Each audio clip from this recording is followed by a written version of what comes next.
nies minn fuq it-suntir ta' dan is-santwarju għal din il-velja tal-Għid tal-Assunta. Illum 14 ta' Wissu 2023. Ftit ta' sigħat oħra nkunu fil-jum tal-15 ta' Wissu, l-Għid tal-Assunta. Il-jum għażiż li fih il-Knisja Universali tiċċelebra it-tluħ fis-sema tal-Verġni Mqazza l-Om Talla u tagħna Marija. Bi privileġġ singolari dak illi Alla l-Missier rizza minn dejjem illi tassew li ben tiegħu ikollu lil Marija bħala Om sabiex permezz tagħha fil-ġuf tagħha huwa jieħu l-ħajja isir bniedem bħalna. U propju il-lejla aħna inħejju flimkien mal-Knisja Universali għaċ-ċelebrazzjoni ta' din il-liturġija solenni, il-liturġija tal-Assunzjoni tal-Verġni Mqazza Marija. Tassew il-Knisja għandha biex tifraħ illi l-Om tagħna Marija qatt ma kellha tmiss mat-taħsir tal-ġisem. Hija ġiet imnisla bla teba ta' dnub u brieda singolari ta' bina Ġesu hija ġiet mollija is-sema bir-ruħ u l-ġisem sabiex tgawdi għal dejjem lit-Trinità Qaddisa u hemmhekk tħejjilna post kif tgħid il-Knisja fid-dokumenti tal-Konċilju Vatikan it-Tieni, partikolarment il-Lumen Gentium, dawl tal-ġnus. Il-preżenza ta' Marija fis-sema imtella bir-ruħ u bil-ġisem hija sinjal ta' tama żgura għalina li għadna pellegrini fuq din l-art. Issa għas 26 sena konsekuttiva fuq it-suntir tas-santwarju qiegħda tinżamm din il-velja tal-Għid tal-Assunta. Il-poplu ta' Alla miġbur quddiem dan is-santwarju għażiż fejn Marija tkellmet, fejn Marija għamlet is-sejħa tagħha lill-Lawċin u l-Maltin sabiex jiġu propju bil-kelmiet ejja. Dan is-santwarju nazzjonali li huwa dedikat propju li tluħ fis-sema tal-Verġni Imbirka, hawnhekk kull sena fil-lejl illi daħħalna għas-solennità tal-Assunzjoni ta' Marija, il-Knisja tinġabar biex tħejji ruħha. U dan permezz tal-liturġija tas-sew sabiħa. L-ewwel parti tal-liturġija kif sejrin nassistu flimkien hija magħmula minn qari mis-Santi Padri u anki salmi u talbiet oħra sbieħ mill-liturġija tal-Knisja oħtna, il-Knisja tal-Lvant. Waqt li imbagħad inkomplu bit-tieni parti ta' din il-velja, infakkar il-kelma velja tfisser sara stennija u din tkun propju ċelebrazzjoni tal-Quddiesa. L-ewwel parti tal-velja sejra titmexxa minn Patri Mark de Manuele, membru tas-Soċjetà Missjonarja ta' San Pawl, missjonarju fil-Filippini. Waqt li l-Quddiesa sejra tiġi iċċelebrata flimkien mal-poplu ta' Alla immexxija mill-Isqof ta' Għawdex Anton Tewma. Għal 15 il-erba konsekuttivi kif hija devozzjoni tant għażiża fost Lawċin, il-familji ġew biħġarhom f'dan is-santwarju kull nhar ta' erba biex jagħtu qima lil Omna Marija Assunta meqjuma f'dan is-santwarju ta' Pinu u jħejju għal festa sabiħa illi qed niċċelebraw diġà mill-lejla. U għalhekk din iċ-ċelebrazzjoni tal-lejla hija biex ngħidu hekk il-kuruna fuq din il-mixja ta' poplu pellegrin. Il-kor djuċesan taż-żgħażagħ taħt id-direzzjoni ta' Dorien Portelli sejjer janima din iċ-ċelebrazzjoni bil-kant. Imma hemm ukoll karatteristika oħra li se timmarka ċ-ċelebrazzjoni tal-lejla u li intom li qegħdin issegwu minn djarkom, speċjalment jekk qed tagħmlu dan viżwalment, ħadd innutaw il-preżenza sabiħa anki fl-animazzjoni taċ-ċelebrazzjoni tal-lejla ta' żgħażagħ illi ħadu sem ġimgħa u ftit ilu fis-37 jum dinji taż-żgħażagħ li jinżamm fl-Lisbona il-Portugal. Malta u Għawdex kienu rappreżentati minn delegazzjoni ta' fuq 560 żagħżugħ u żagħżugħa fosthom 30 Għawċi. Id-delegazzjoni kienet immexxija f'isem il-Konferenza Episkopali Maltija mill-Isqof ta' Għawdex Anton Tewma. Iż-żgħażagħ Għawċin illi ħadu sem f'dan il-jum dinji taż-żgħażagħ li għalih kien preżenti l-Papa Franġisku u li l-motto tiegħu kien imnebbaħ miż-żjara ta' Marija illi għamet u marret tħaffef lejn l-għoljiet tal-Lodija biex iżżur lill-qarib ta' Elizabetta, dawn iż-żgħażagħ jinsabu propju għaw il-lejla biex janimaw iċ-ċelebrazzjoni tal-lejla. Kemm l-animaturi u anki diversi żgħażagħ illi se jieħdu sehem anki bil-t-shirt, bil-flokkijiet karatteristiċi ta' din l-edizzjoni tal-Jum Dinji taż-żgħażagħ se jkunu qegħdin jaqraw talbiet waqt il-velja u waqt il-quddiesa. Għalhekk ejjew ukoll ninaqdu fl-ispirtu ma' tant persuni li jinsabu preżenti fuq it-suntir tas-santwarju lejla, imma fl-ispirtu wkoll ma' żgħażagħ Maltin u Għawċin u żgħażagħ mid-dinja kollha li għadhom ġejjin entużjasti minn din l-esperjenza sabiħa u li jixtiequ jkomplu kif sejħilhom il-Papa biex jagħmlu jevanġelizzaw bil-ferħ tal-Mulej Ġesu b'dak l-istess ferħ illi bih Marija għamet kollha imħeġġa u marret ħaffef lejn l-għoljiet. Nieħu l-okkażjoni wkoll illi insellem lilkom ilkoll illi tinsabu maqudin magħna permezz tal-mezzi soċjali u mezzi oħra tax-xandir. Insellem qabel xejn il dawk illi qegħdin isegwuna permezz tal-YouTube u l-Facebook tad-Djoċesi ta' Għawdex, imma mhux binqas il dawk illi qed isegwuna permezz ta' Shake Television, ta' Radio Marija u ta' RTK 103. Lilkom ilkoll, speċjalment il-morda, l-anzjani, dawk illi xtaqu jkunu għaw l-lejla imma minħabba xi diffikultajja oħra ma setgħux minn qalbna merħba, minn qalbna il-festa tajba. Marija illi fil-qalb tagħha kellha l dawk kollha li huma fil-bżonn, il-lejla iġġorkom ukoll magħha fil-qalb tagħha hekk kif aħna bħala poplu ta' Alla niċċelebraw il-jum tar-raqda tagħha u tat-tluħ tagħha fis-sema. Is-santwarju ta' Pinu huwa wieħed mill-eżes tempji illi nsibu fil-Gżejjer tagħna. Sa mill-qedem iddedikat lil Marija Assunta kif juri wkoll il-kwadru. Replika tiegħu tinsab għal-qima taħt il-portiku quddiem il-bieb prinċipali tiegħu. Din ix-xbija għażiża ta' Amadeo Perugino illi illum tot il-fuq minn 400 sena, iġġib propju dan il-misteru għażiż tal-Assunzjoni. Il-Verġni Mbirka tidher f'qagħda differenti minn kif narawha pereżempju fit-titular kemm kwadru u kemm statwa tal-Katedral ta' Għawdex fejn illum ukoll iċċelebrat bil-kbir dan il-misteru tal-Assunzjoni.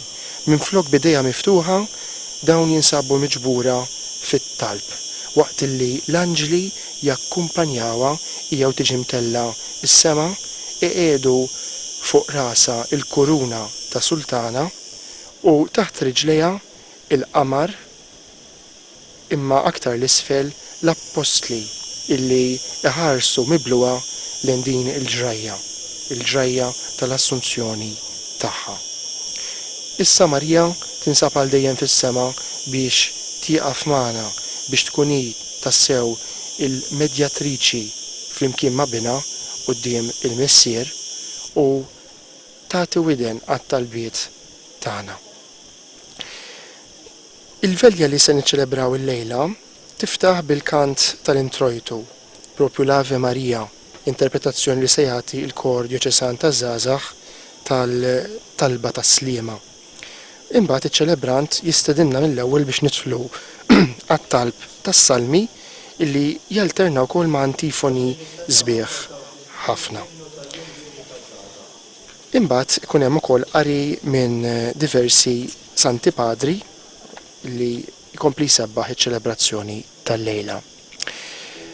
Kif għadkom f'kemm smajtu forsi fl-isfond ukoll, kif semmejt aktar kmieni jiena peress li l-lejla l-animazzjoni se ssir propju mill-Kor Djoċesan taż-żgħażagħ flimkien maż-żgħażagħ illi jattendew għal Jum Dinji taż-żgħażagħ ħanisimgħu il-kant tal-innu uffiċjali tal-Jum Dinji taż-żgħażagħ. Innu illi propju inkiteb għall-okkażjoni tal-Jum Dinji taż-żgħażagħ u li jġib il-kliem inqumu, inħaffu sabiex bħal Marija immorru u naqdu lil ħutna.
Smajna mek il-kor dioċesan taż-żgħażagħ jinterpreta l-innu tal-Jum Dinji taż-żgħażagħ 2023.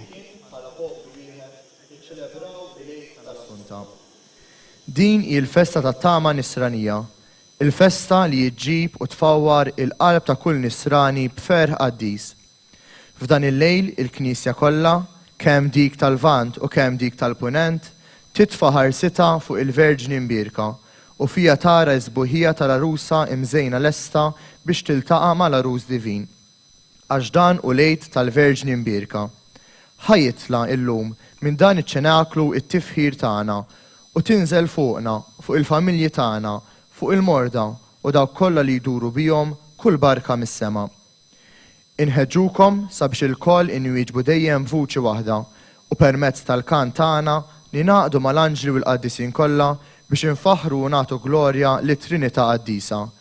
Għaliex illum il-Verġini Mqazza Marija tinsab bir-ruħ u l-ġisem fil-glorja tas-sema u għalina hija sinjal jiddi ta' tama żgura u ta' faraġ għal poplu ta' Alla fil-mixja tiegħu lejn is-sema. Jekk hawn xi persuni li jixtiequ jirċievu s-sagrament tal-qrar, jersqu lejn l-eqreb saċerdot waqt li nżommu dejjem id-distanza mitluba. Nagħtu bidu għal din iċ-ċelebrazzjoni billi nilqgħu fostna liċ-ċelebrant Father Mark De Manuele, missjonarju ġewwa l-Filippini.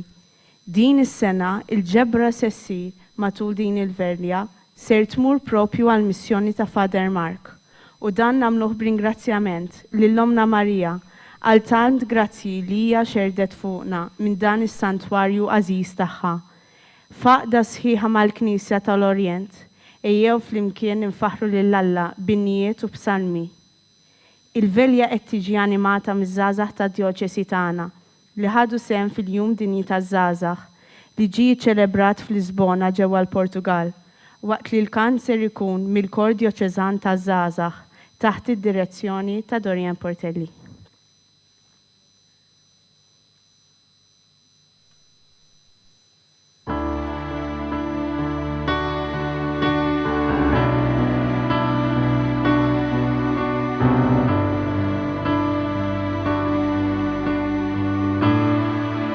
Inqumu bil-wifqa. Islim għalik, Marija,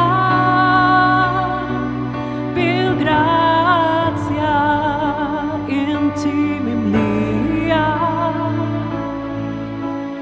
Islim għalik, il-mulejnija, imbirka int fost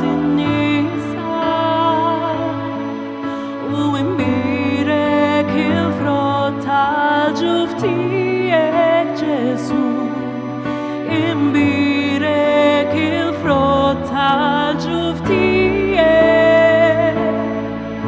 Għaddisa, oh Marija, Om Alla u Om il-bnedmin, itlob għalina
Fl-isem tal-Missier u tal-Iben u tal-Ispiritu Santu. Amen. Il-paċi ta' Kristu l-xoxt l-lum tella fis-sema lill-Ommu il-Verġni Marija. Timla qlubkom u tibqa' magħkom il-koll. Ħuti, f'dan il-lejl ta' festa, ninaqdu mal-Knisja kollha u b'fidi sħiħa fil-misteru tal-qawmien nistqarru dak li tkanta il-liturġija Bizantina.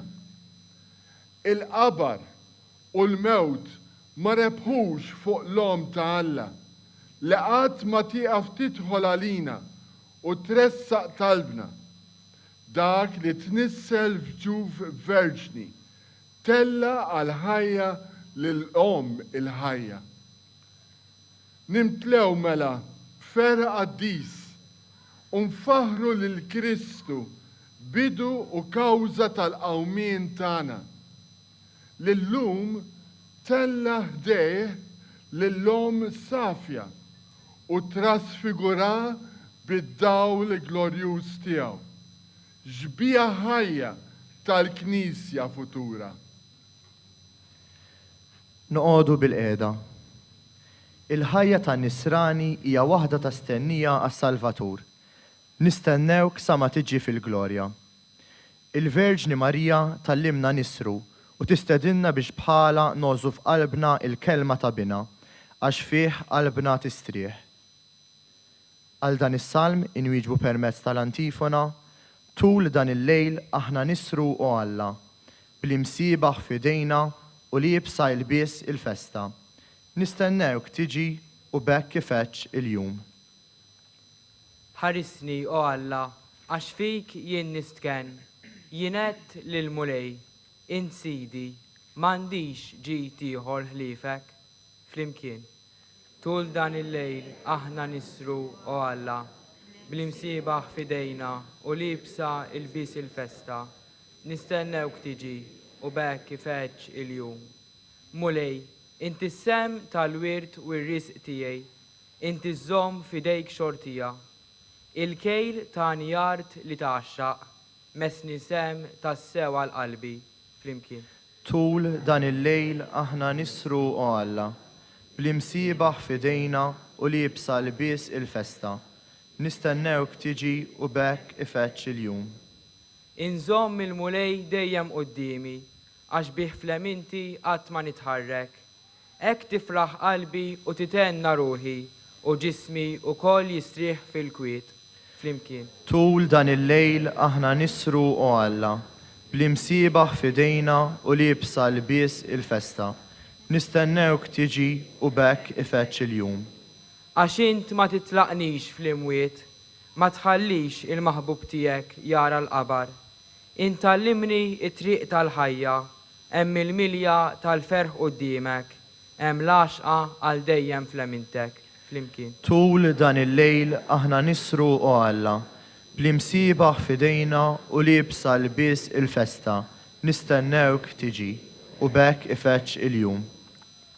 Għalkemm il-kodba apokrifi mhumiex kodba evanġeliċi u ma mhumiex meqjusa bħala kitbiet imnebħa mill-Ispiritu Santu, huma xogħlijiet tal-ewwel żminijiet tal-Knisja u jagħtuna rakkonti li ma nsibux fil-Vanġelu, fosthom it-twelid tal-Verġni Marija, kif ukoll l-aħħar momenti ta' ħajjitha fuq din l-art. Fir-rakkont li ser nisemgħu insibu l-aħħar innu ta' tifħir tal-Verġni Marija lil Kristu bina, innu li juri s-sentimenti ta' gratitudni ta' Omna Marija lejn is-Salvatur tad-dinja. Mill-kidba apokrifa. Infaħrek għaliex inti tbierek il-kulħadd. Imbierek l-amara glorjuża tiegħek. Imbierkek għaliex inti tagħti d-dawl u ġej tammar f'ġufi. Imbierek l-opri kollha ta' jdejk li jobduk f'kollox. Imbierkek għaliex inti tbierek lilna. Imbierek il-kliem ta' fommok, kliem li jagħti l-ħajja u ġimoti lilna. Int kont wetni li meta ħajti tkun waslet fl-aħħar, tiġbor ma' ġenbi l-apostli tiegħek. Hawn huma u jiena ninsab f'nofshom bħal Dilja għammiela, kif dejjem kont miegħek. Imbierkek kull barka. Iva, għandek weda oħra. Kont tgħidli li meta noħroġ minn ġismi, jien narak.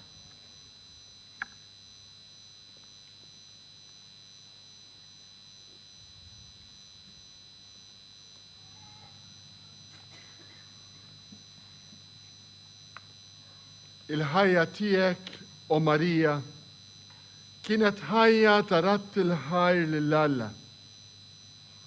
Om tagħna Marija, bħalek aħna rridu nfaħru l-mulej. Ibqa' imxi magħna l-tul it-triq.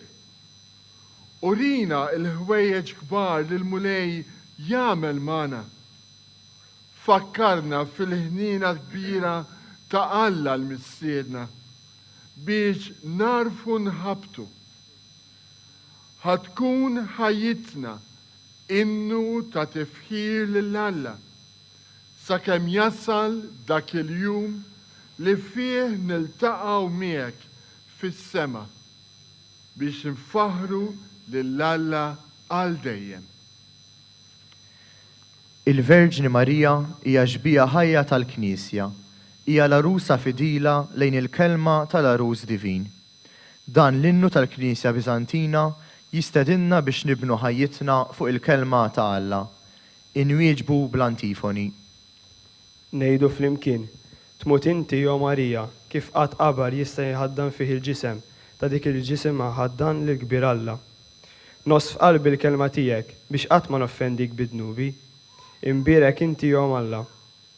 Urini r-rieda tiegħek b'xoftejja not il-ġudizzju ta' fommok, lax qatili li nimxi fid-digriti tiegħek, dan huwa għalija l-aqwa ġid. Flimkien, il-korjiet tal-anġli jannu in-nijiet, ħdejn il-qabar li fih ġismek jistrieħ u li għadu jiddib dawl divin. Irrid naħseb fuq il-kmandamenti tiegħek, irrid inħares traqatek, il-ferħ tiegħu li nagħmel ir-rieda tiegħek.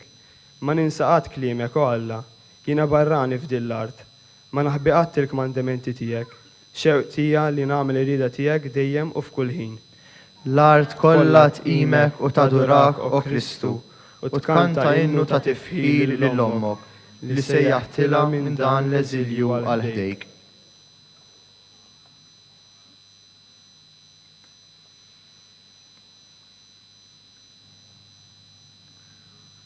Nitolbu. Mulej Alla tagħna li għamilt lill-Verġni Marija mudell għal min irid jilqa' u jos il-kelma tiegħek. Iftinna qlubna għas-smieħ ta' kelmtek u blajnuna tal-Ispiritu Santu għamil li aħna wkoll insiru tempju qaddis li fih tammar il-kelma ħajja tiegħek. Inti li inti is-salvazzjoni tagħna. Amen. Il-Knisja mhux biss hija omna, iżda wkoll l-għalliema tagħna. Bil-qawwa tal-Ispiritu Santu hija tibqa' taqdi din il-missjoni li rċevit mingħand l-Imgħallem Divin. Nisimgħu b'attenzjoni dak li tallimna permezz ta' Sant'Indrija ta' Kreta dwar itluħu fis-sema tal-Verġni Marija. Qari mill-omelija ta' Sant'Indrija ta' Kreta fuq ir-raqda tal-Verġni imbierka. Min għandu fidi sħiħa jiġi mingħajr telf ta' żmien, jiġi fis-santwarju tal-Verġni u frod din l-esperjenza jaraf li sab dak li tantilu jfittex. Dan jasal għalih permezz tar-rikonċiljazzjoni. Irrikonċiljaw ruħkom ma' Alla. Araw lajn mingħajr tmiem tal-ħajja ta' dejjem. Intom li tinsabu mejtin, ejjew ixorbu mill-lajn tal-ħajja. Araw ix-xmajjar eterni tal-ħajja. Ejjew intom il-koll sabiex tiksbu l-immortalità. Obin ta' Adam u Om Alla. O ard verġni mnejn ħareġ it-tieni Adam, eqdem mill-ewwel wieħed. Liema qabar jista' jagħtik, liema art tista' tilqek, int li qdusitek tinsab il fuq mismewwiet u mill-istess natura tas-sema. Liema ingwent, liema fwieħa għal ġisem tiegħek, dak il-ġisem immakulat, mimli tjubija, maħfra, għajn ta' kull perfezzjoni u mingħajr ebda taħsir li minnu ġejja d-divinità fejn hemm il-perfezzjoni li permezz tagħha ġejja s-salvazzjoni. Fil-fatt inti tassew sabiħa u ebda teba ma hemm fik. Bliema xoftejn ser niċċelebraw il-ħruġ tiegħek mid-dinja. Bliema leħen u bliema kliem ser infaħru il-kobor tiegħek. Fil-fatt, kull il-sien jigglorifikak. Kollu gratitudni, il-bniedem isejjaħlek Om tal-ħajja. Il-qabar ma jistax jilqek, dak li jħassar ma jistax idallam il-ġisem tar-Reġina. Mela mur fil-paċi, ħalli din l-amara tiegħek tad-dinja sabiex twassal għand il-mulej in-natura maħluqa, dik in-natura li inti tagħmel parti minna, tant li diġà sa minn meta kont fost il-bnedmin inti kellek parti żgħira mill-art tagħna. Iżda issa minn meta ħallej din l-art, id-dinja kollha tħares lejk bħala l-akbar ġieħ tagħha. Idħol fil-glorja tal-għaġeb, fid-dawl etern, fejn tassew hemm il-vera ħajja u s-saltna tad-dawl. Taxxa biżbuħija ta' ibnek.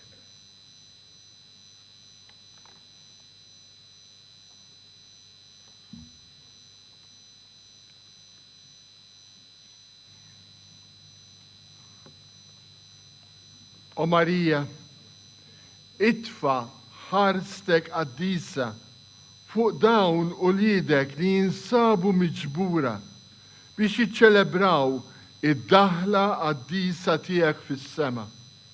U għalhekk nitolbuk ilqa' dan it-tifħir tagħna fġieħ 3 ijiem li l-ġisem tiegħek dam fil-qabar. Slim għalik Marija, bil-grazzja mimnija l-mulej miegħek, imbierka inti fost in-nisa, u mbierek il-frott ta' ġuf tiegħek Ġesu. Ħaddisa Marija Om Alla, tlab għalina mitnbin, issa u fis-sija tal-mewt tagħna. Amen. Slim għalik Marija, bil-grazzja mimlija, is-Sinjur miegħek, imbierka inti fost in-nisa, u mbierek il-frott ta' ġuf tiegħek Ġesu. Ħaddisa Marija Om Alla, tlab għalina mitnbin, issa u fis-sija tal-mewt tagħna. Amen. Slim għalik Marija, bil-grazzja mimlija l-mulej miegħek, imbierka inti fost in-nisa, u mbierek il-frott ta' ġuf tiegħek Ġesu. Ħaddisa Marija Om Alla, tlab għalina mitnbin, issa u fis-sija tal-mewt tagħna. Amen. Madonna ta' Pinu, Sultana tas-sema, ħarstek fuqna dejjem żomm. Il-kor issa sejjer ikanta xi strofi mill-innu tas-Sena Marjana, innu illi kien ġie miktub apposta f'dan is-santwarju għall-okkażjoni tal-Sena Marjana illi fakret l-400 anniversarju tal-kwadru tal-Madonna ta' Pinu. Nisimgħu u nkantaw flimkien mal-kor innu illi jiena nisimgħu ħafna u ħut minna żgur li jafuh.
Natu bidu għat-tieni parti ta' din il-velja. In-nisrani jiċċelebra lejt billi joqgħod madwar il-mejda Ewkaristika biex jagħmel l-ikla tal-mulej. Ikla li trid tfakkarna fil-mejda tas-sema. Meta l-koll flimkien qatt ninġabru ma' Omna Marija, mal-anġli u mal-qaddisin kollha biex nagħtu glorja lit-Trinità Qaddisa. Inqumu bil-wifqa biex nilqgħu lir-raj spiritwali tagħna fil-waqt li permezz tal-kant jitħabbrilna lejt tal-Verġini Marija. Nistednukom sabiex bil-kant ta' ritornell il-koll vuċi waħda għolja, nuru l-ferħ tagħna u nistqarru. Dan u lejt tal-Verġni mbirka, tiela bil-ġisem fil-glorja ta' smewiet.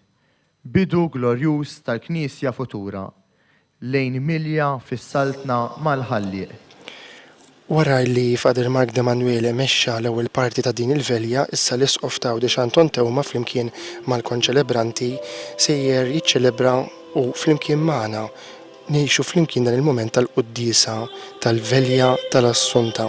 Kif smajtu dak il-kliem sabiħ illi jagħti bidu għal din il-tħabbira tal-Għid tal-Assunta illi ser inkantaw flimkien mal-kor.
Fl-isem tal-Missier u tal-Iben u tal-Spiritu Santu. Amen. Il-grazzja ta' Sidna Ġesu Kristu, l-imħabba ta' Alla u laqda fl-Spiritu Santu tkun ma'kom il-koll. U miegħek ukoll. Min fuq is-salib Ġesu ta' lil Marja lil Ġwanni u l-Evanġelista jgħidilna li d-dixxiplu l-maħbub ħada fost il-ħwejjeġ Eżies li kellu ħada d-dar tiegħu. U jiena nemmen li l-lejla aħna qegħdin hawn kull wieħed u kull waħda minna x'Marija tagħmel parti mill-persuni l-iktar eżies għalina. Il-persuni l-iktar eżies għalikom. U aħna mmorru għand Marija u Marija twassalna għand Ġesu. Biex nitħejjew tajjeb ħalli niċċelebraw kif jixraq din is-solennità, din l-istennija, it-tluħ ta' Marija fis-sema bir-ruħ bil-ġisem, ejjew narfu n-nuqqasijiet tagħna, ejjew narfu li aħna mwaħlin ħafna mal-art. U nitolbu lil Mulej fiskiet b'umiltà jeħlisna minn ħtijietna fiskiet.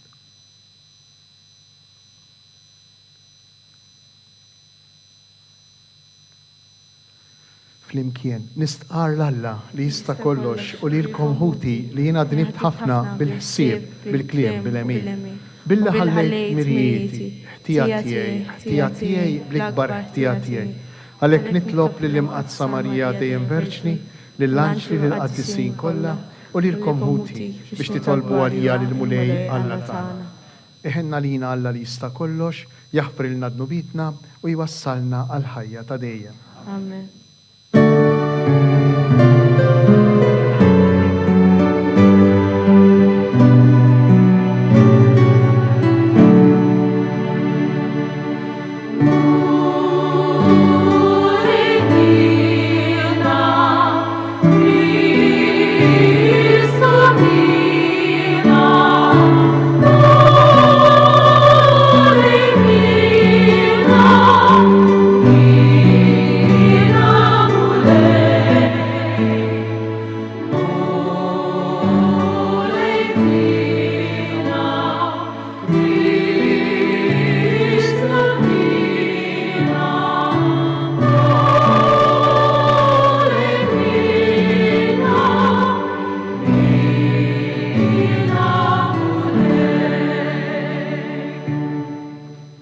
Gloria lill-Alla filoli ta' smewit. Gloria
Nitolbu.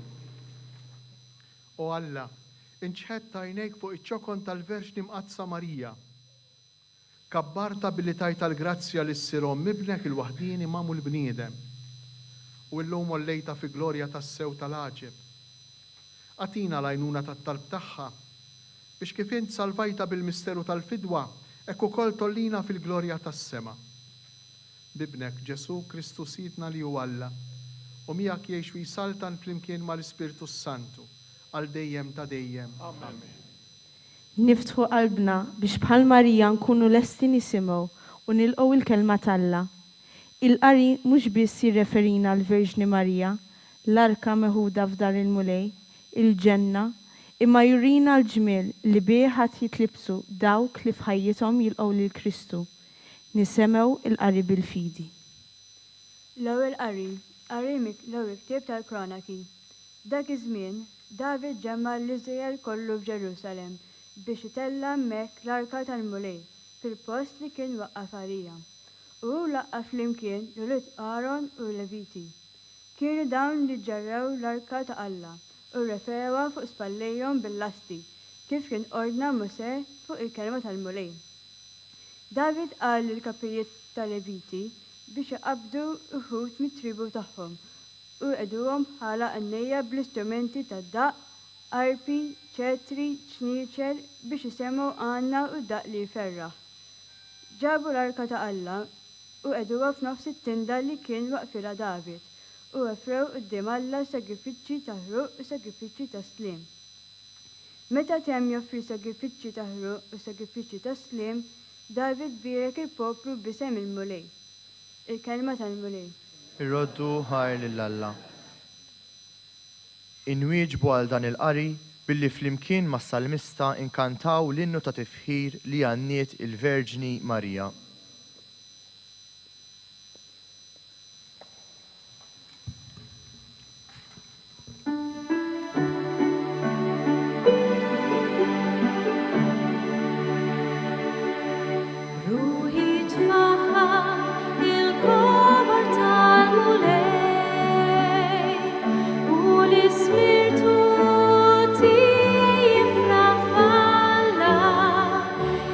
Salvatore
Seri lonja min fuq it-tron tagħhom u alla riċkej kmini mela kull ġid lil minu bil-ġuħ lonja batom il-barra b'xejn. Ruħi tfaħħa il-kor tal-mulej u l-ispirtu tiegħi jifraħ f'Alla is-Salvatur tiegħi. Ħassib Iżrael għaddejtiju għax ftakar fil-ħnina tiegħu bħalma wiegħed lill-Abram u nislu għaddejjem. Ruħi tfaħħa il-kowar tal-mulej u l-ispirtu tiegħi jifraħ f'Alla is-Salvatur tiegħi.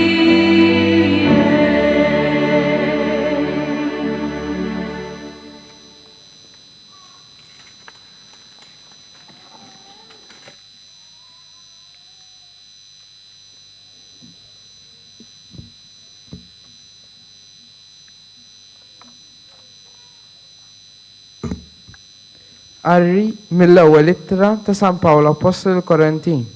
Ħuti, meta dak li jitħassar jilbes in-nuqqas ta' tħassir, meta dak li jmut jilbes l-immortalità. Imbagħad iseħħ dak li hemm miktub. Imbelet il-mewt fir-rebħa. Fejn hija mewt ir-rebħa tiegħek? Fejn hija mewt in-niggieża tiegħek? In-niggieża tal-mewt hija dnub, il-qawwa ta' dnub hija l-liġi.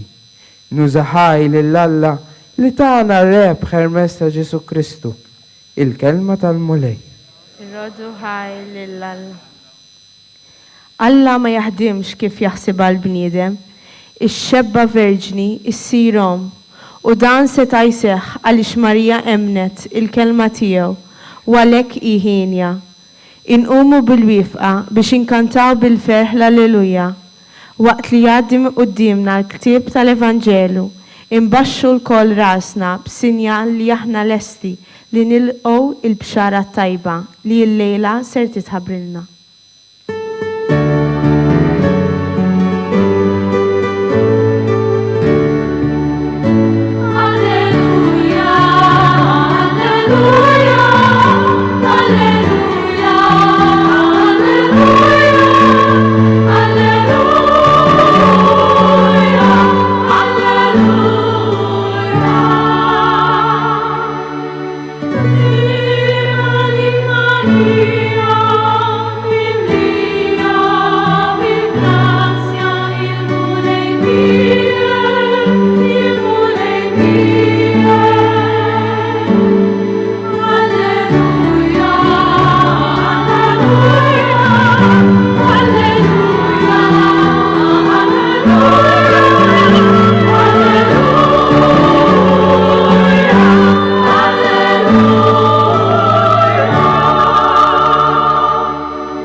Il-mulej ma'kom. Qari mill-Evanġelju mqaddes skont San Luqa.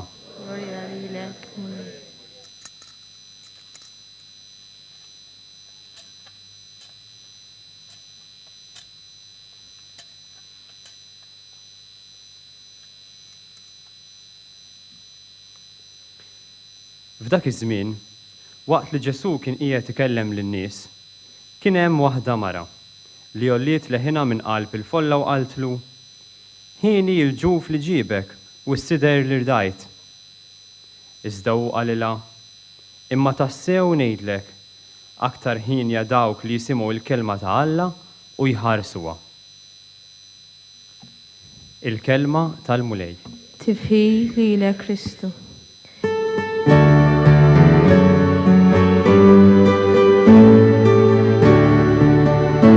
Alleluja.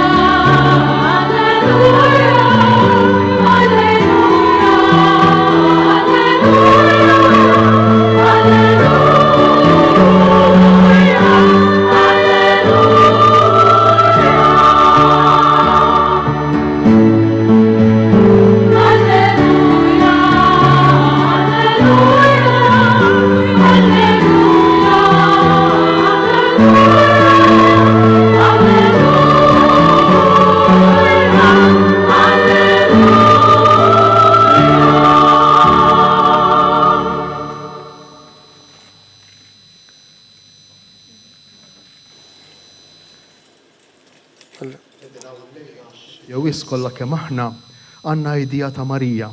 Xi ftit jawis kollha kemm aħna nħobbuha. Minn ftejt u minn ħafna. Ma jimpurtax kemm inħobbuha lil Marija, ma jimpurtax. Għaliex ma jimpurtax? Għax Marija hija Omm. U l-Omm ma tista' qatt tiċħad lil xi ħadd minn uliedha. Din hija l-esperjenza ta' ħafna minnkom. Jagħmillek x'jagħmillek ibnek, jiġri x'jiġri, anki jekk ma jibqax jarfek bħala ommu, jew tibqa' tarfek bħala omma, int ma tista' qatt tiċħad il-fatti li jien tajt il-ħajja lil din il-persuna. U din hi Marija. Inħobbuha ftit jew ħafna, jew ma nħobbuha xejn, Marija tibqa' l-Omm tagħna. U bħal kull omm vera, jew aħjar iktar minn kull omm ta' din l-art, Marija jimpurta minn kull wieħed u kull waħda minnha. Għal Marija aħna importanti. Importanti. Illum Marija trid twassilna messaġġ ċar. Aħna lil Marija ġustament nitolbuha biex tidħol għalina fil-bżonnijiet tagħna. U forsi aktar ma jkollna esperjenza ta' Marija li taqlalna l-grazzji, nitolbuha xi ħaġa u taqlaħilna, forsi aktar inħossuna qrib tagħha. Jiena nisma' persuni jgħidu jien kull meta tlabta il-Madonna ta' Pino dejjem qaletli. Kull meta tlabta l-Madonna ta' Pino qatt ma daħket bija. Dejjem daħlet għalija. Veru, nagħmlu sew nitolbuha fil-bżonnijiet tagħna, però illejla Marija qed titlobna xi ħaġa. Xi ħaġa importanti mhux għalija, mhux għal Marija, imma għalina, għal kull wieħed u kull waħda minna. Marija qed tgħidilna li l-iskop l-aħħar ta' ħajjitna, il-ħajja tagħna miexja għal destinazzjoni preċiża. Biex il-koll kemm aħna xi darba ningħaqdu flimkien mal-Missier, ma' Alla, fil-ġenna, fis-sema. Dan hu l-messaġġ ċar tas-solennità tal-lum. It-tluħ ta' Marija fis-sema. Marija qed tistieden lil kull wieħed u lil kull waħda minna biex ikollna tama kbira. Biex nimtlew bit-tama, nintlew bil-fiduċja. Kemm minna nkunu għaddejjin minn problemi, minn diffikultajiet, minn mart,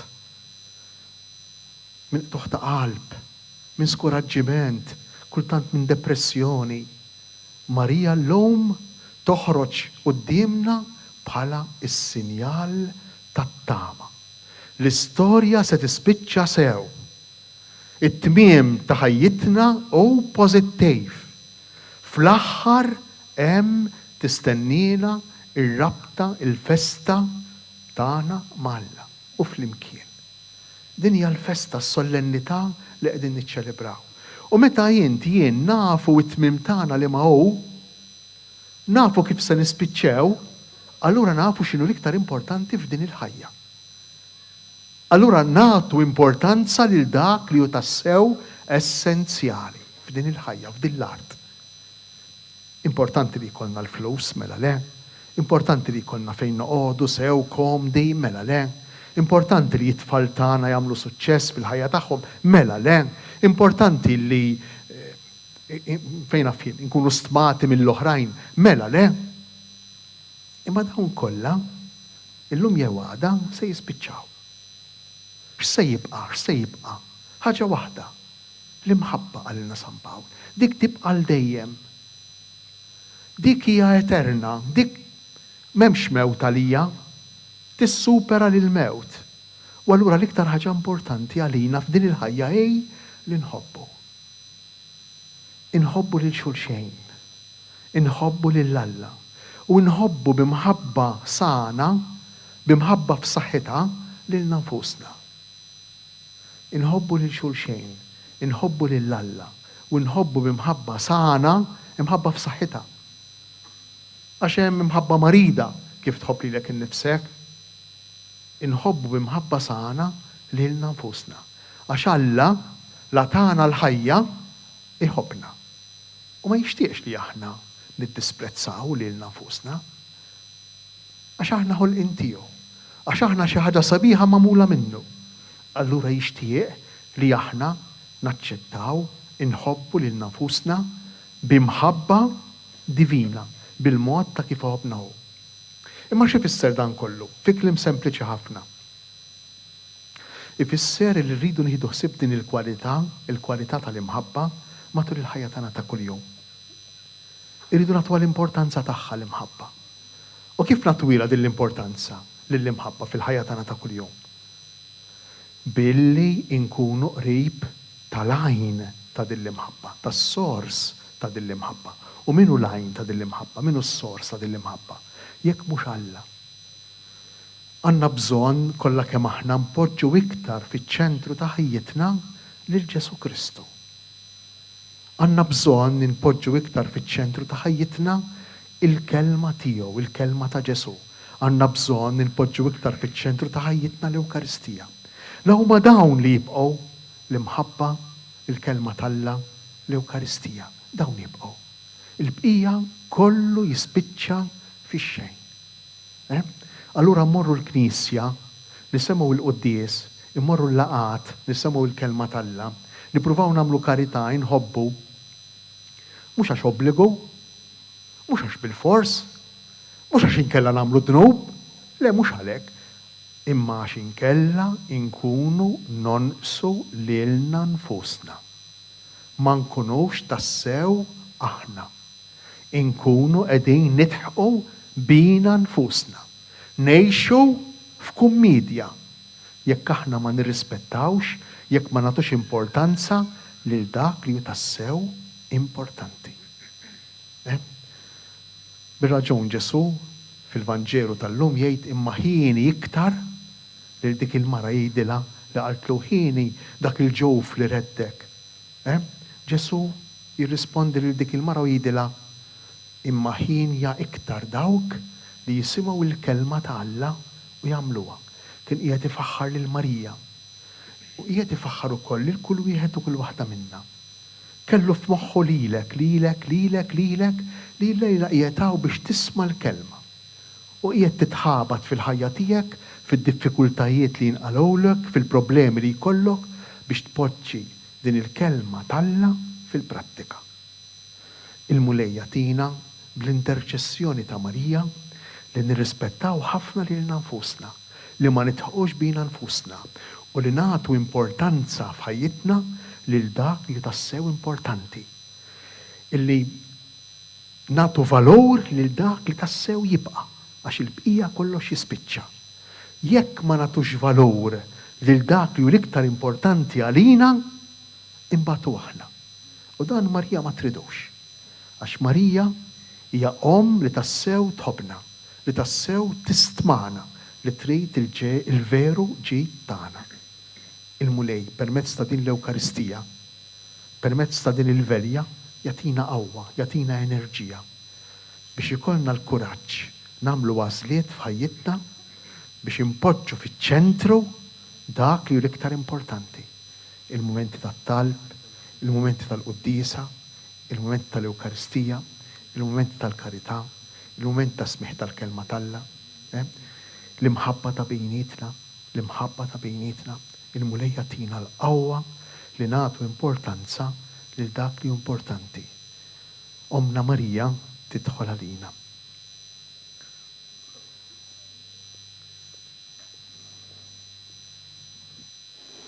Dik kienet ir-riflessjoni illi qasam mal-poplu ta' Alla miġbur hawnhekk fis-santwarju quddiem is-santwarju ta' Pinu kif ukoll magħkom illi qegħdin issegwu minn djarkom l-Isqof Tgħawdex Anton Tewma f'din il-velja tal-Għid tal-Assunta illi qed taslilkom f'xandira diretta propju mill-Arb Għawdex quddiem il-Bażilika tal-Madonna ta' Pinu. Marija terna narfu l-essenzjal dak li hu tassew fiċ-ċentru tal-ħajja tagħna. Il-Mamudija. Flimkien inwieġbu għal-mistoqsijiet ta' ċelebrant billi għal 3 darbiet ngħidu niċħad. Imbagħad bil-kant nistqarru l-fidi tagħna billi jinkantaw nemmen. Ħuti Jeżies, bil-misteru tal-Għid aħna ntfinna ma' Kristu fil-Mamudija biex miegħu ngħixu ħajja ġdida. Ejjew inġeddu l-wedid tal-Mamudija tagħna b'sinjal ta' impenn ġdid. Tiġħdu li dnub biex tgħixu fil-ħelsien ta' wlied Alla. Tiġħdu l-qerq tal-ħażen biex id-dnub ma jaħkimx fuqkom. Iva niġħad. Tiġħdu l-xitan li anqal u jħajjar għad-dnub. Iva niġħad.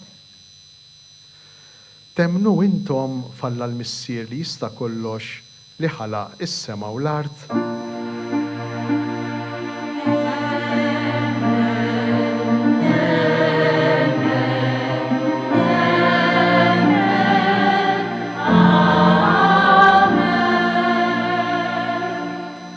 Temnu f'Ġesu Kristu ibnu l-waħdini u sidna li twilet minn Marija Verġni bata miet difnuħ għam minn bejn l-imwiet u qiegħed fil-lemin tal-missier.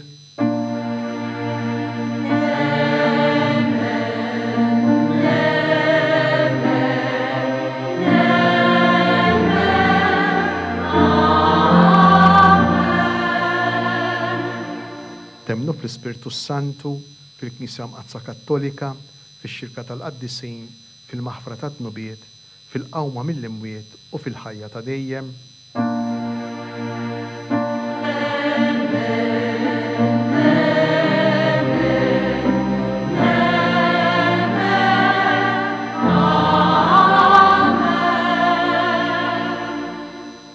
U Alla li jista' kollox missier Sidna Ġesu Kristu li nissirna mill-ġdid bl-ilma u l-Ispirtu Santu u tana wkoll il-maħfra ta' dnubitna iħarisna bil-grazzja tiegħu f'Ġesu Kristu Sidna għal ħajja ta' dejjem. Amen.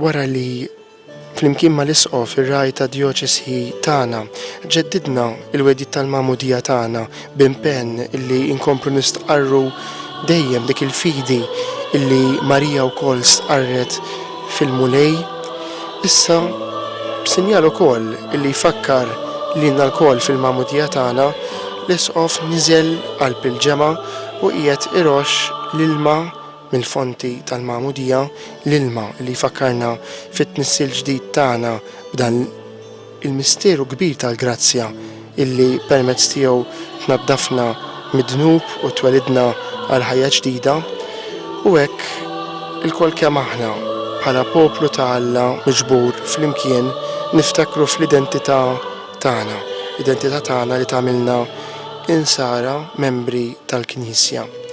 Ma ninsawx li Marija kienet l-ewwel fost dawk li għamlu din il-mixja. Marija l-ewwel dixxieplu tal-mulej hija tassew modell għal kull nisrani, għal kull nisranija. Hija li kif takarna kemm il-darba f'dawn il-ġranet, speċjalment meta għajnejna kienu fuq Lisbona, il-Portugal u segwejna il-jum dinji taż-żgħażagħ immexxi mill-Papa Franġisku, għamet u marret ħaffef lejn l-għoljiet bħala modell, bħala sinjal għalina l-koll ta' kif tassew nkunu għaddejja tal-aħwa. Inkomplu flimkien mal-kor nistqarru din il-fidi tagħna bil-kliem ta' Marija infisha. Wara dan, xi żgħażagħ f'isimna sejrin iresqu it-talbiet tal-Knisja Universali.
Illum il-Verġni Marija ġiet intella fis-sema rebbieħa ma' Kristu għal dejjem.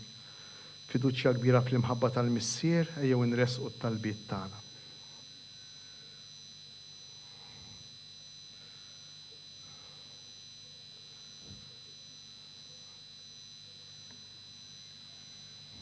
Verb divin, inta zilt lill-Verġni Marija biex tammar fija bħal farka li ma titħassarx.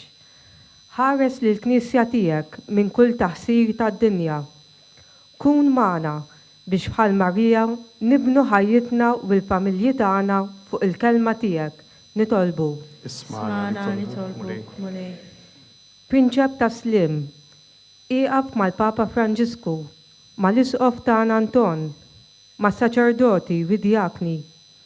Imlijhom bl-erb qaddis u bil-qawwa tiegħek sabiex ikunu tassew għallima u għaddejja tal-poplu tiegħek. Nitolbu. Smana nitolbu. Sultan ta' qlubna, int għadek issejħilna biex namlu esperjenza vera ta' mħabtek. Żejjen lill-Knisja tagħna bżgħażagħ qalbina li ma jibżewx iwieġbu għas-sejħa tiegħek. Nitolbu. Smana nitolbu. Feddej tal-bnedmin, minn fuq is-salib inti tajtna lill-ommok biex tkun omna. Ħadd tkun din omna rib is-sodda ta' ħutna l-mordna biex tfarraġhom u tgħinhom jaqdu d-batija tagħhom ma' tiegħek. U hekk is-salib ikun mezz ta' salvazzjoni u triq lejn is-sema pajjiżna. Nitolbu. Smana nitolbu. Mulej Ġesu, minn dan is-santwarju għażiż ta' Ommok Marija, birek u għaddes lill-familji sabiex din l-om tas-sema tkun għalina ta' gwida tul il-mixja ta' fidi tagħna. Ħalli niġġeddu fik u nikbru fl-imħabba lejn xulxin. Nitolbu. Smana nitolbu. Xtieq nagħmlu talba partikolari għas-saċerdoti u reliġjużi, irġiel nisa li huma mseffrin li jaħdmu barra, mid-djoċesi tagħna li jaħdmu barra. Wettom li ser nitlob għalihom matul din il-velja. U nixtieq nitolbu wkoll għall-tarbija li daħlet b'urġenza l-Isptar Mater Dei minħabba meninġit. Nitolbu lil mulej biex jagħtiha il-qawwa u l-fejqan li għandha bżonn. Nitolbu. Smana nitolbu. Fis-skiet ta' qalbna permezz ta' Marija nagħmlu t-talba tagħna.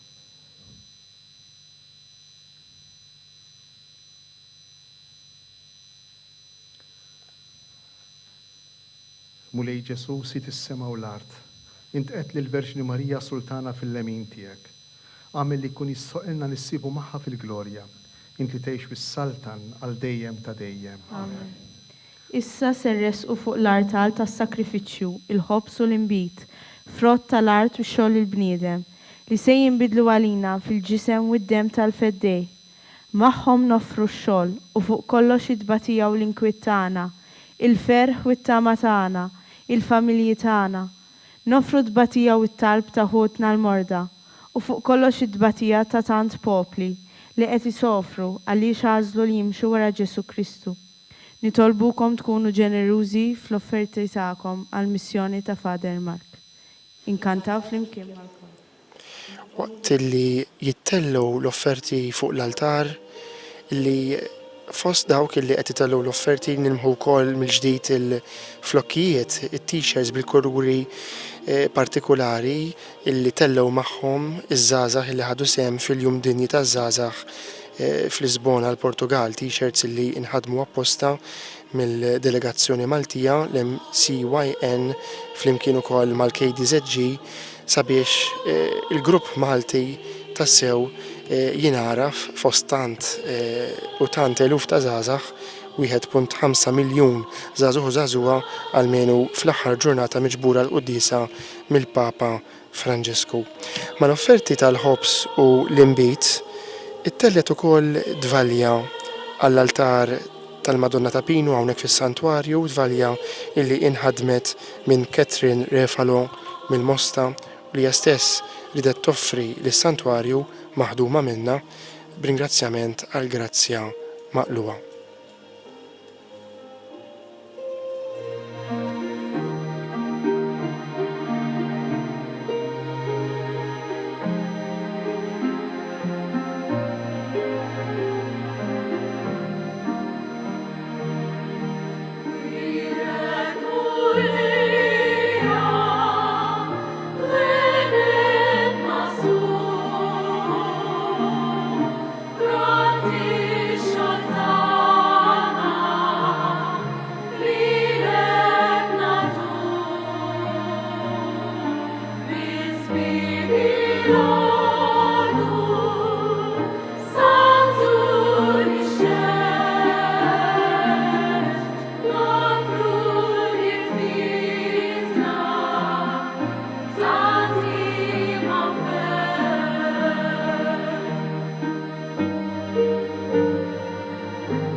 jitolbu ħuti biex is-sagrifiċċju tiegħi u tagħkom ikun joġob l-Alla l-Missier li jista' kollox. Il-għal-mulej minn dej fi sakrifiċċju wa tifir u glorja ta' ħtiġijiet tagħna u ta' Knisja mqazza kollha tiegħu.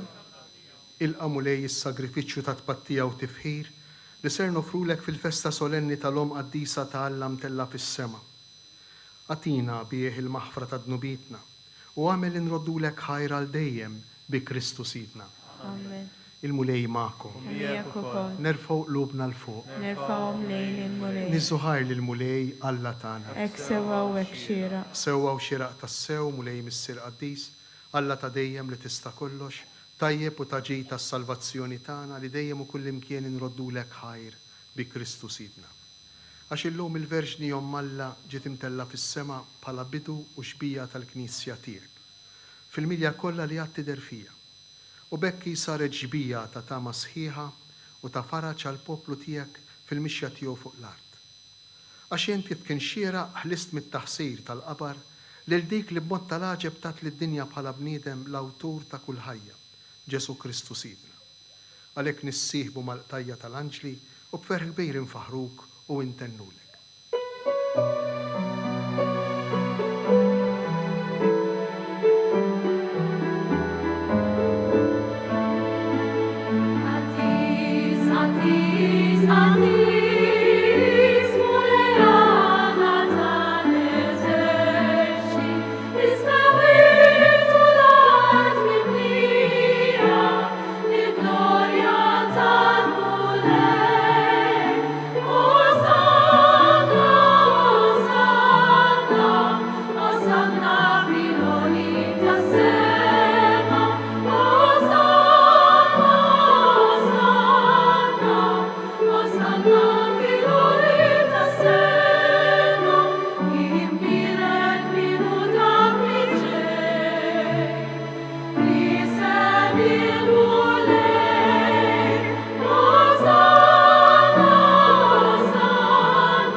Qaddis tas-sew int mulej, inti lajn ta' kull qdusija.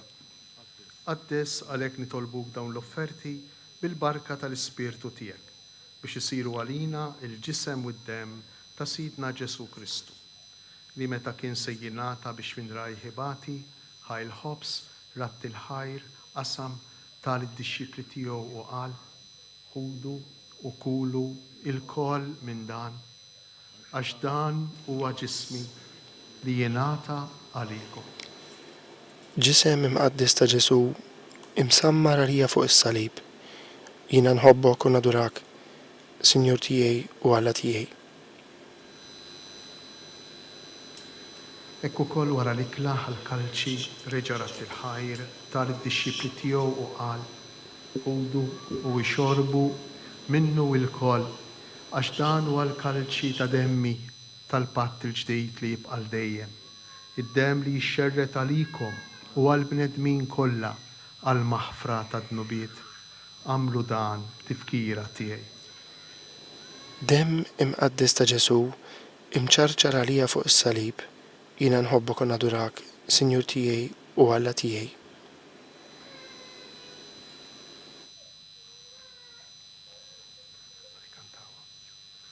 Dan hu l-misteru tal-fidi.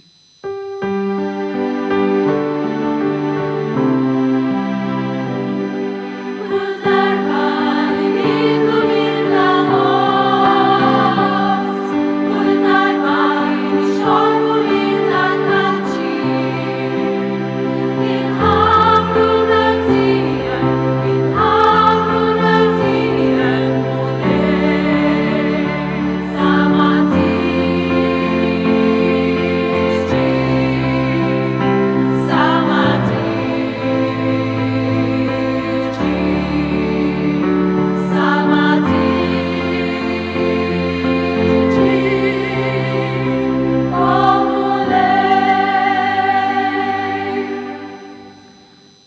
Għalhekk aħna u nagħmlu dan b'tifkira tal-mewt u l-qawmien ta' Sidna Ġesu Kristu, nofrulek mulej il-ħobs tal-ħajja u l-kalċi tas-salvazzjoni u nroddulek ħajr għax oġbok tilqana hawn quddiemek biex naqduk.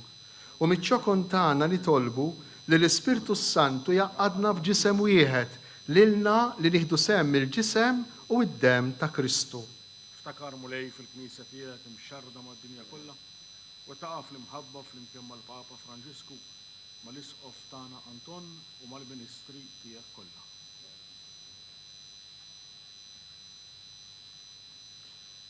Ftakar ukoll fħutna li raqdu bit-tama tal-qawmien, ftakar fil-mejtin kollha. Daħħalhom quddiemek fid-dawl tas-sebħ tiegħek. Ħenna lina l-koll nitolbuk, għati lilna wkoll il-wirt tal-ħajja ta' dejjem, flimkien mal-Verġni Mqazza u Malla Marija, mal-Apostli u l-Qaddisin kollha li jgħixu fil-ħbiberija tiegħek sa mill-bidu tad-dinja. Għamel li magħhom infaħruk u nsebħuk b'Ġesu Kristu ibnek.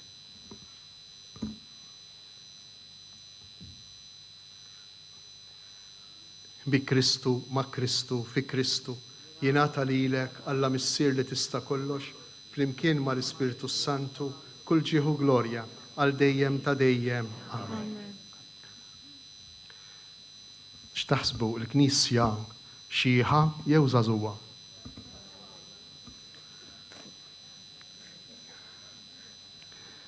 Kiena xtaqt li kontu magħna hawnhekk qed nara grupp ta' żgħażagħ li konna flimkien il-Portugal flimkien ma' xi saċerdoti li hawnhekk. 1.5 miljun żagħżugħ u żagħżugħa. Tħoss verament il-qawwa tal-Ispirtu ta' Alla illi ma joqgħodx jara età u forsi għandna idea żbaljata aħna li żgħażagħ ma jridux jafu b'Ġesu, mhux veru xejn. Mhux veru xejn. Tgħidu li imma ibni binti ma tmurx knisja. Daqshekk ma jfissirx li ma trix taf b'Ġesu. Hemm fija l-Ispirtu ta' Alla illi jgħajjat Abba, jgħajjat Missier. Hemm fija l-Ispirtu ta' Alla li bil-mod il-mod jixtieq irid iwassala għand Ġesu. Gwaj, jekk kultant aħna li suppost aħna qrib, gwaj jekk kultant flok li ngħinu li dawn iż-żgħażagħ jersqu minħabba r-riġidità, minħabba l-projbizzjonijiet, minħabba r-regoli li huma aktar frott il-puritanizmu tagħna biex inħossuna sew aħna. Aktar milli espressjoni tal-imħabba ta' Alla, flok li nresquhom imbedu gwajja lina. Ejjew fit-talba tal-missierna li ser nitolbu flimkien bil-kant. Inżommu f'moħħna l-żgħażagħ tagħna. Kull wieħed u kull waħda minna żgur nafu xi żgħażagħ. Ejjew nżommu f'moħħna u f'qalbna u f'isimhom u magħhom anki ma' dawn iż-żgħażagħ li hawn minn dawk ftit minn dawk li ġew magħna għal World Youth Day. Ejjew flimkien il-koll flimkien b'dawn iż-żgħażagħ f'qalbna u f'moħħna nitolbu it-talba li għallimna Ġesu.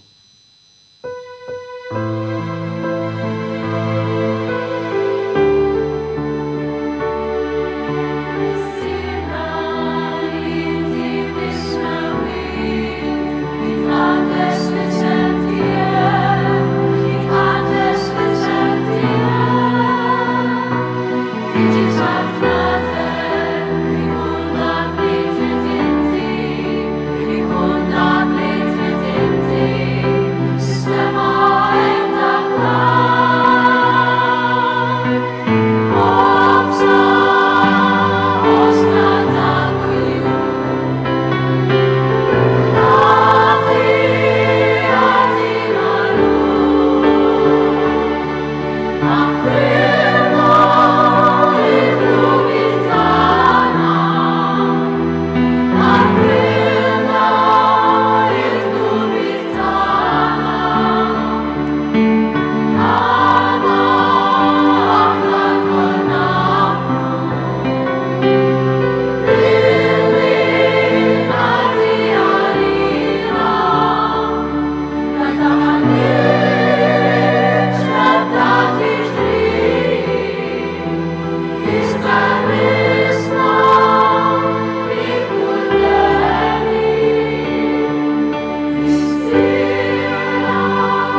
Listna nitolbuk mulej minn kull deni. Għatina fit-tieba u l-ħnina tiegħek il-paċi fi żmienna biex inkunu ħielsa dejjem midnub u mħarsa minn kull inkwiet. Aħna u nistennew u nittamaw lejna u l-miċja tas-Salvatur tagħna Ġesu Kristu. Mulej Ġesu Kristu li qed l-apostli tiegħek inħallilkom islim, natikom islim tiegħi, tħarix lejn dnubitna, iżda ħares lejn il-fidi tal-Knisja tiegħek. Għatija slim u l-għaqda li jien trid fija, int li tgħix fis-saltan għal dejjem ta' dejjem. Il-paċi tal-mulej tkun dejjem magħkom. Għatu l-paċi lil xulxin.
Danu il-ħaruf ta' Alla, danu Ġesu li jneħħi dnub tad-dinja.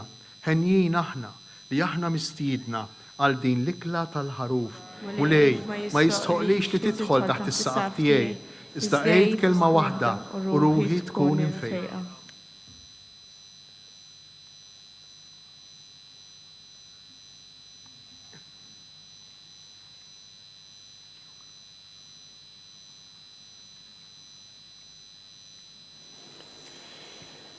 Ejjew anki aħna li ninsabu nsegwu din ix-xandira mid-djar tagħna, naf li ħafna fostkom illi qegħdin isegwu permezz tar-radju, Radio Marija, RTK 103 kif ukoll radjiet oħrajn komunitarji, u intom li tinsabu maqogħdin magħna permezz tat-televiżjoni, Shake Television, jew anki fuq l-internet permezz tal-mezzi soċjali tagħna.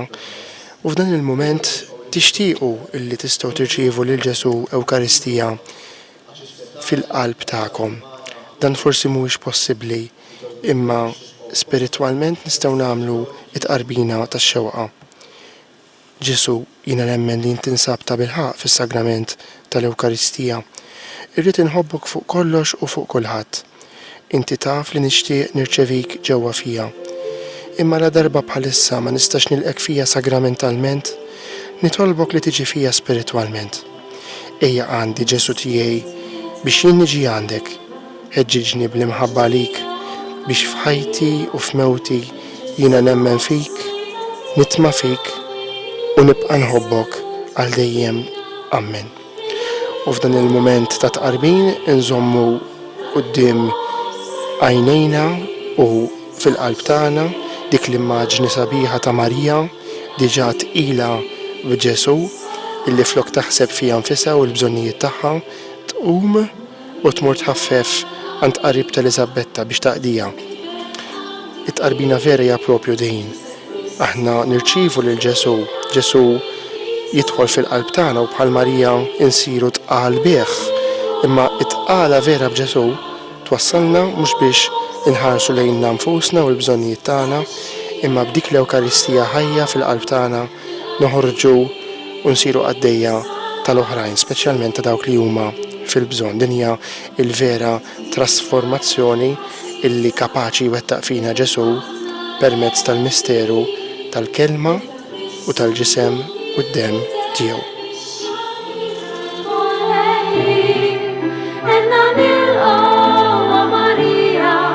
Dan il-ħobb sekħati sabiex miegħek għandna faħru lil-qadis tal-qaddisin. Ma' Marija miġbura ħajrin roddu lil-mulej b'ġismu kelmtu lilna jżomna jibqa' magħna li ġej. Inna nilqgħu Marija dan il-ħobset qadis sabiex miegħek aħna faħru lil-qadis tal-qaddisin.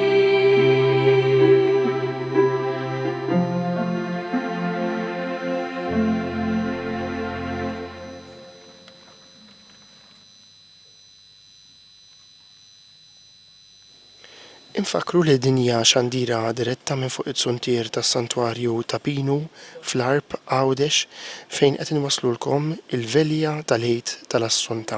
Għada l-15 ta' Wissu, solennità li bija tifraħ il-Knisja mad-dinja kollha.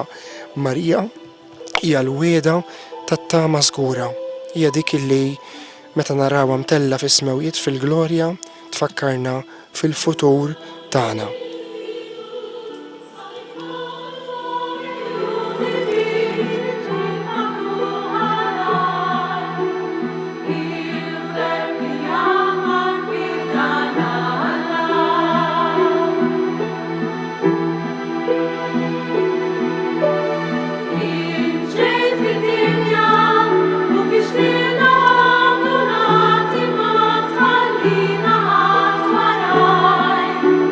Ta'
tmut inti o Marija kif qatt qabar jista' jħaddan fih il-ġisem ta' dik li ġisimha ħaddan lill-kbir Alla.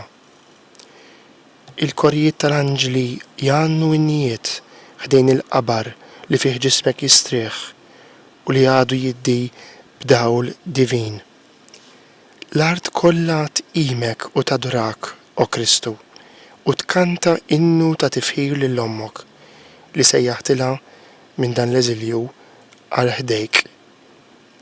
Kliem tassew sabiħ u rikk tal-liturġija Bizantina li bih tlabna fl-ewwel parti ta' din il-velja tal-lejla, velja tassew mimlija b'kant b'tifħir ta' ġieħ lil Marija omna imtella fis-smawiet dik illi raqdet ir-raqda ta' sliem f'ħoġor bina Ġesu kif naraw spiss fl-ikonografija Griega kif rajna wkoll fil-mużajk sabiħ li jdawwar it-suntir tas-santwarju fil-fatt bħalissa l-screens tagħkom tistgħu tilmħu din ix-xbija sabiħa li tifforma parti mill-misterji tar-Rużarju. Issa li ħadna sem il-mejda tas-sema li tolbuk mulej Alla tagħna biex għat-tiba tiegħek neħilsu minn kull den li jeddidna, aħna li nagħtu ġieħ lill-lom qaddisa ta' Alla mtella fis-sema bi Kristu Sidna. Nixtieq nirringrazzjakom tal-preżenza hekk sabiħa ta' dan il-moment ta' talb li għamilna flimkien mal-isqof u s-saċerdoti. Hekk nixtieq hekk issa biex mmorru lura naħorġu bil-mod, nagħtu ċans l-ewwel il-Pellegrini Maltin ħalli jilħqu il-xarabank għal-vapur min jista' jagħtina daqqatejt nilqgħuh ħalli jinżarmaw bil-kwiet. Fuq kollox nixtieq nirringrazzjakom tal-ġabra sabiħa li għamiltu l-lejla għal-missjoni ta' Fader Mark. Il-ġabra laħqet 4,191 euro.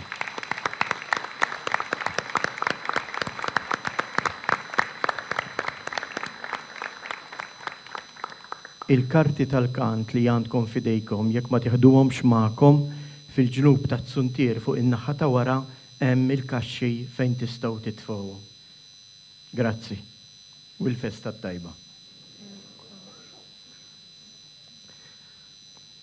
Ikun imbirek issem il-mulej. Lajnuna tagħna fis-sem il-mulej. Iberikkom Alla li jista' kollox, il-Missier, l-Iben u l-Ispirtu Santu.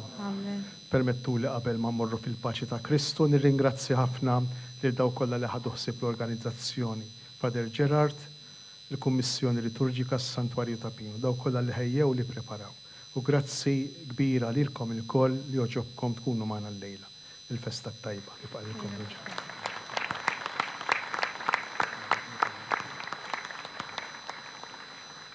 Morru u għejxu fil-paċi ta' Kristu. Roddu ħajt lill-Alla.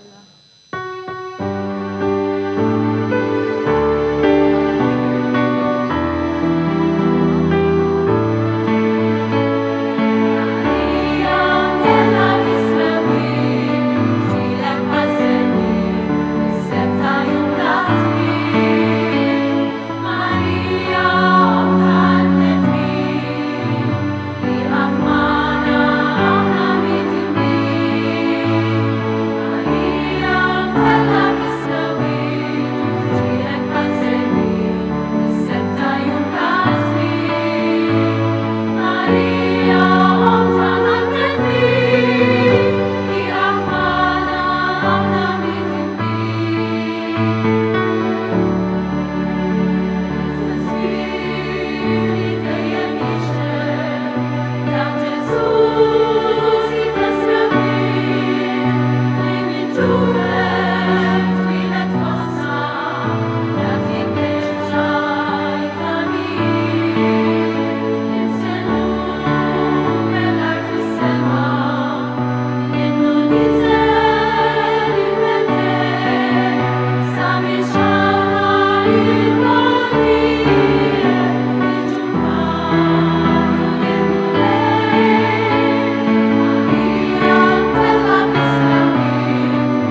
Marija imtella fis-smawiet ġmielek bħaż-żernieq fis-sebħ ta' jum bla tmiem. Il-kliem tar-ritornell ta' dan l-innu illi qed jagħtina l-kor djoċesan taż-żgħażagħ fi tmiem din iċ-ċelebrazzjoni sabiħa tal-lejla, kor illi kien taħt id-direzzjoni bħas-soltu ta' Dorien Portelli. Segwejna għexna ċċelebrajna flimkien il-velja tal-Għid tal-Assunta minn fuq it-suntir tas-Santwarju ta' Pinu, velja illi fija mal-Knisja kollha bil-liturġija tagħha stennejna u nidħlu bil-mod u nkomplu ngħixu din is-sara illi iddaħħalna fil-jum għażiż tas-solennità tat-tluħ fis-sema tal-Verġni Marija. Magħna f'din iċ-ċelebrazzjoni llejla b'mod speċjali iż-żgħażagħ illi ħadu sehem fil-jum dinji taż-żgħażagħ f'Lisbona, il-Portugal. It-tema ta' dan il-jum Marija qamet u marret tħaffef. Dan hu li rridu nagħmlu aħna wkoll illejla inqumu u mmorru inħaffu bħal Marija lejn l-għoljiet mhux darba tal-lodija imma fost dawk illi għandhom bżonn ta' kelma ta' faraġġ ta' ferħ. Illejla wkoll nġabret somma sabiħa għal missjoni fil-Filippini ta' Patri Mark de Manuele tal-missjonarji ta' San Pawl. Qabel intemmu din iċ-ċelebrazzjoni infakrukom, jew aħjar qabel intemmu din ix-xandira infakrukom illi dritt wara fis-santwarju tkompli l-adorazzjoni ewkaristika sa nofs il-lejl organizzata mill-moviment propju tal-adorazzjoni Fawdex u barra minn hekk f'nofs il-lejl toħroġ qudiesa oħra. Però aktar tard għada filgħodu inwaslulkom ukoll il-pontifikal solenni mill-Isqof se jitmexxa propju minn Nunzju Apostoliku Monsinjur Honta Ifaj imma bil-preżenza ta' l-Isqof Tawdex Anton Tewma fil-katedral fejn iwassal ukoll l-omelija tal-okkażjoni. Din se tixxandar ukoll fuq dawn il-mezzi soċjali tad-djoċesi tagħna. Grazzi lilkom kollha li kontu magħna, grazzi lilkom is-semmija ta' Radio Marija, RTK 103, grazzi lit-telespettaturi ta' Shake Television. Minn qalbna ninaqdu mal-awguri li beħ temm iċ-ċelebrazzjoni l-Isqof tagħna tassew il-festa it-tajba ta' Santa Marija.